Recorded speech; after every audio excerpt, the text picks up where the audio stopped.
Seigneur, merci. Est-ce que nous devons comprendre notre identité? Est-ce que nous devons marcher selon la vérité de ta parole, de nous mettre réellement à part? Seigneur, merci pour ta grâce. Merci pour ta bonté. Merci pour l'exhortation d'aujourd'hui. Est-ce que nous devons encore, Seigneur mon roi, nous mettre à part afin de nous préparer, Seigneur mon roi, lors de ton retour, afin de préparer notre cœur à te recevoir dans le nom puissant de Jésus. Amen. Amen. Est-ce que nous avons à regarder vers lui, encore à accueillir sa nature et tout ce qui caractérise notre Dieu et notre Seigneur. Nous allons prendre la parole dans le livre de Matthieu, Matthieu chapitre 24. Matthieu chapitre 24.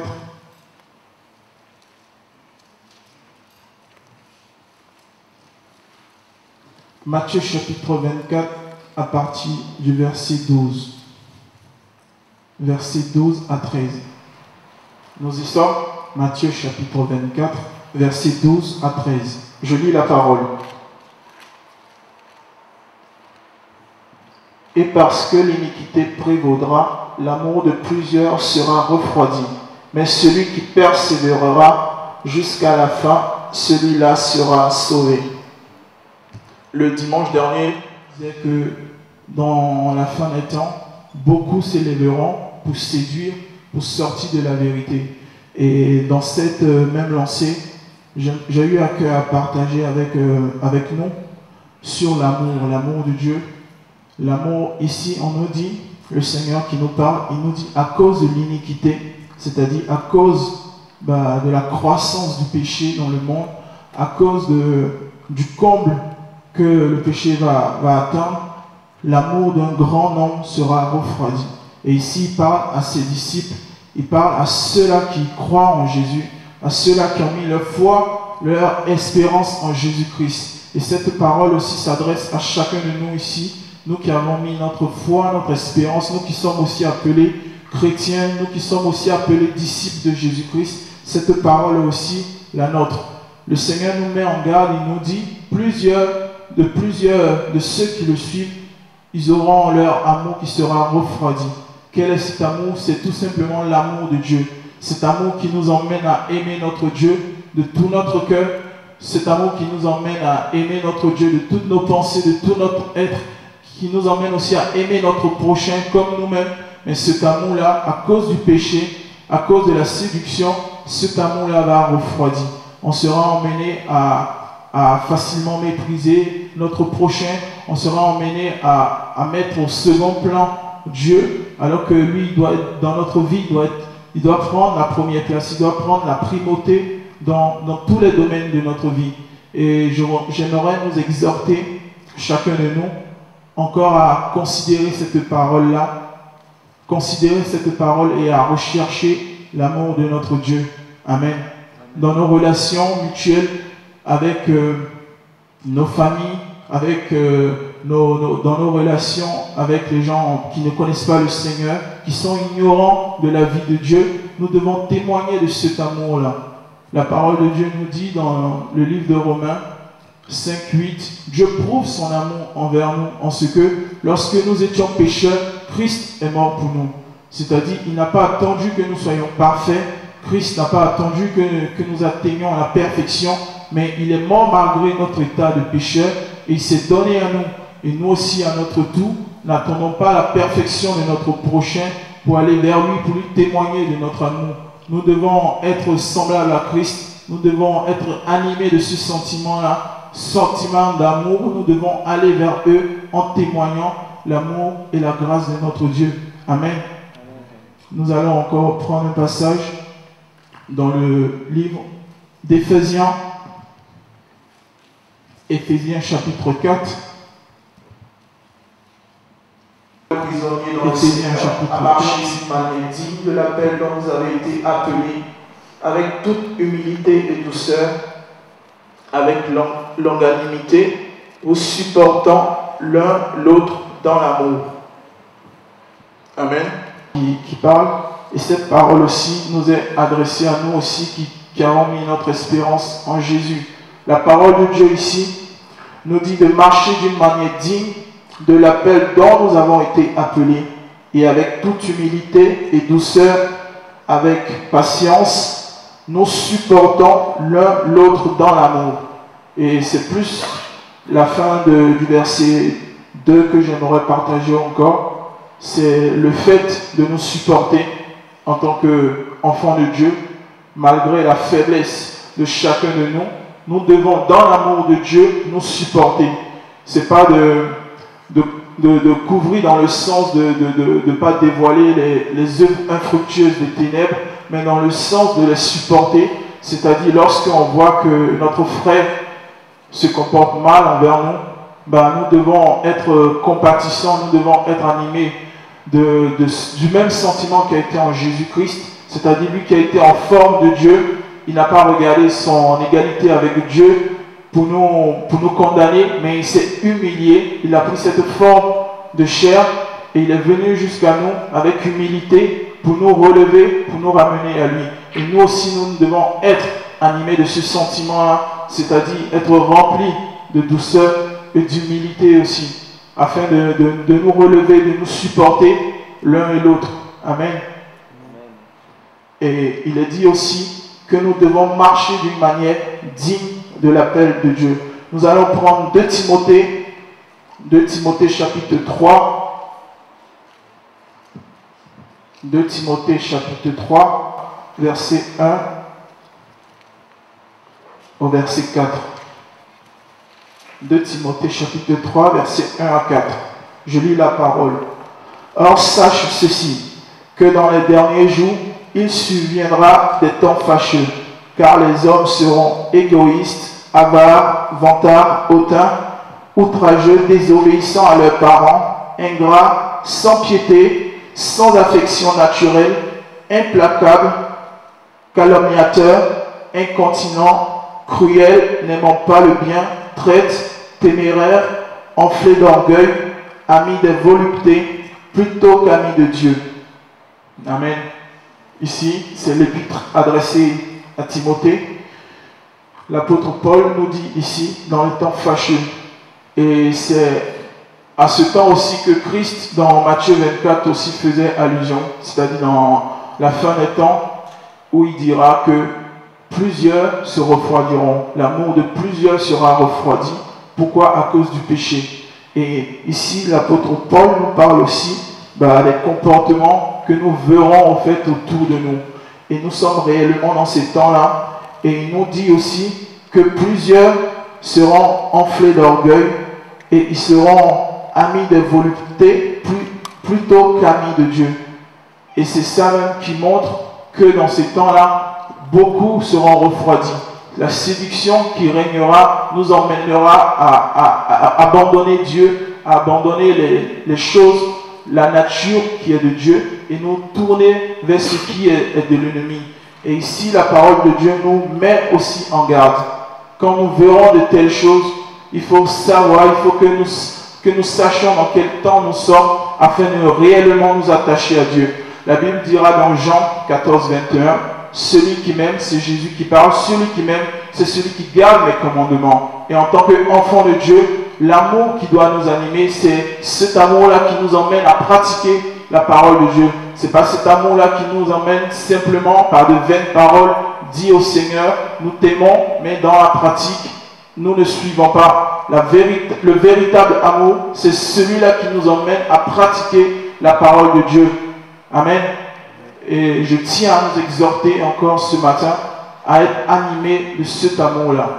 Comme le frère l'a dit précédemment, nous sommes dans une marche et nous tendons à être parfaits. Nous tendons à ressembler à Christ. Nous tendons à être à cette même image que Christ, à être aussi à sa ressemblance. Et c'est pour ça aussi, en tant qu'enfant de Dieu, nous devons rechercher tout ce qui est attribut, tout ce qui est caractéristique de Jésus. Amen. Et notre Seigneur, notre Sauveur, est venu jusqu'à la croix parce qu'il nous aimait. Et nous aussi, en tant qu'enfants de Dieu, l'amour aussi doit nous caractériser. Il est dit dans le livre de Matthieu que notre lumière luise. Et cette lumière-là, c'est Jésus-Christ en nous. C'est l'amour que nous portons pour nos frères, l'amour que nous portons pour notre Dieu. Parce qu'il dira, aimez Dieu plus que toute autre chose. Aimer Dieu de toutes nos pensées, aimer Dieu de toute notre force, de tout notre être. Et cela doit nous animer chaque jour au quotidien. Nous devons faire passer la volonté de Dieu, l'intérêt de Dieu dans tous les domaines de notre vie. Nous devons faire passer Dieu avant toute chose dans notre vie. Amen. Et je tiens, avant de finir, prendre un passage dans Corinthiens, 1 Corinthiens 13. 1 Corinthiens chapitre 13. 1 Corinthiens chapitre 13, verset 13. 1 Corinthiens chapitre 13, verset 13. Je lis la parole. Or maintenant, ces trois choses demeurent, la foi, l'espérance, l'amour, mais la plus grande de ces choses, c'est l'amour. Ici, on nous dit, or maintenant, ces trois choses demeurent, la foi, l'espérance, l'amour, mais la plus grande de ces choses, c'est l'amour. Ce passage nous apprend que l'amour, c'est l'une des plus grandes choses, en tout cas, en tant qu'enfant de Dieu, nous devons avoir. On peut avoir la foi, celle pour déplacer les montagnes, celle pour demander à Dieu de faire venir le feu, comme l'a demandé aussi Pierre. Lorsque les soldats venaient arrêter Jésus, il a dit, est-ce que tu veux que nous prions comme Élie afin de faire descendre le feu du ciel afin de les consumer? Et là, le Seigneur l'a repris, il lui a dit, non, je ne suis pas venu pour détruire, pour faire périr, mais au contraire, je suis venu pour sauver. Donc, même Pierre, qui était aux côtés de Jésus, avait cette foi-là pour prier le Seigneur, pour prier Dieu afin que le feu descende du ciel, pour consumer ceux qui étaient en face de lui. Mais il n'était pas animé de cet amour que Jésus recherche dans la vie de chacun de nous. Donc, on peut avoir la foi sans l'amour, et cela peut nous perdre. Amen. Nous devons avoir cette foi-là qui est conduite par l'amour de Dieu. Cette foi-là qui nous emmène, certes, à rechercher Dieu. Parce qu'il nous dira aussi dans le livre des Hébreux, sans la foi, il n'y a personne qui est agréable à Dieu. On ne peut pas s'approcher de Dieu sans croire qu'il existe. Amen. Mais en toute chose, nous devons être guidés par l'amour de Dieu. Dans nos relations, nous devons être guidés par l'amour de Dieu. Entre frères et sœurs, dans nos familles, nous devons avoir ce témoignage de l'amour de Dieu. Amen. Nous allons prendre un passage dans Philippiens. Philippiens chapitre 2. Philippiens chapitre 2, verset 5. Philippiens chapitre 2, verset 5. Qu'il y ait donc en vous cette pensée qui a été aussi dans le Christ Jésus, lequel, étant en forme de Dieu, n'a pas regardé comme un objet à ravir d'être égal à Dieu, mais s'est anéanti lui-même, prenant la forme d'esclave, étant fait à la ressemblance des hommes. Amen. Ici, il nous est dit que nous devons être animés de ce sentiment qui a été en Jésus-Christ. Quel est ce sentiment-là? C'est tout simplement le sentiment d'humilité, d'amour que Christ avait en lui. Lui qui a été en forme de Dieu, lui qui était dans la gloire, dans les cieux, il est descendu de son trône et il a pris la forme d'un esclave, d'un serviteur, pour venir servir chacun de nous, pour venir jusqu'à la croix et porter nos péchés sur lui. Nous aussi, en tant qu'enfants de Dieu, nous devons aussi être animés de ce sentiment-là, ce sentiment d'amour, ce sentiment d'humilité qui nous pousse à regarder notre frère comme au-dessus, supérieur à nous, et non pas nous qui sommes supérieurs, même devant les gens qui sont ignorants par rapport à Dieu, qui sont ignorants vis-à-vis de la vie de Dieu. Nous ne devons pas les prendre de haut, mais nous devons venir avec douceur, nous devons venir avec amour et humilité, leur communiquer ce que Dieu nous a donné, leur communiquer la grâce que nous avons reçue leur communiquer aussi l'amour que nous avons reçu. Amen. Je tiens à nous exhorter réellement, chacun de nous, à véritablement méditer sur cet amour que Dieu a manifesté envers chacun de nous. Cet amour qui dépasse même l'entendement humain, parce que chaque jour, on ne cesse de réaliser au fait ce que Christ a accompli à la croix. Certes, par nos propres capacités, nous n'y arriverons jamais. Par notre propre capacité, supporter un frère, supporter une sœur, c'est au-delà de nos forces. Mais par le Seigneur, comme Paul dira, je puis tout par celui qui me fortifie.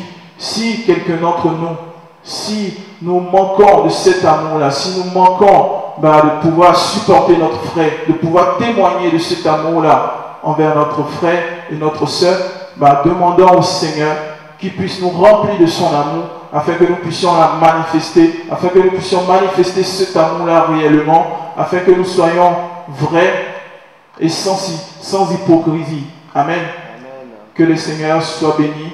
Je tiens à ce que chacun de nous saisisse cette parole, saisisse ce que le Seigneur a communiqué encore à chacun de nous, et que nous puissions réellement croître dans la connaissance de notre Seigneur, croître aussi dans l'œuvre que le Seigneur a accomplie dans la vie de chacun de nous et aussi au milieu de nous. Car il dira, c'est lorsque nous portons beaucoup de fruits que son nom est glorifié. Lorsque nous ne portons pas de fruits, lorsque l'amour n'est pas dans nos vies, le Seigneur n'est pas glorifié. Et nous devons à chaque fois, à chaque jour de notre vie, témoigner de fruits, témoigner de notre Dieu par notre vie consacrée, comme le frère l'a dit précédemment. Notre vie consacrée, notre vie exemplaire doit témoigner des fruits de notre Dieu. Notre vie doit témoigner de la grandeur de notre Dieu, de l'amour de notre Dieu. Amen. Et souvent les actes parlent plus que les paroles. Par nos vies, par notre témoignage, par notre marche dans le Seigneur, nous pouvons plus impacter encore des vies, nous pouvons plus interpeller encore des âmes, des cœurs. Et lorsque le Seigneur nous permettra de parler de sa part, de sa parole, là on ira maintenant de vive voix maintenant annoncer la bonne nouvelle qui est l'évangile. Amen. Amen. Que le Seigneur soit grandement béni dans nos vies et au milieu de nous. Gardons cette parole-là et chérissons cette parole-là davantage. Amen.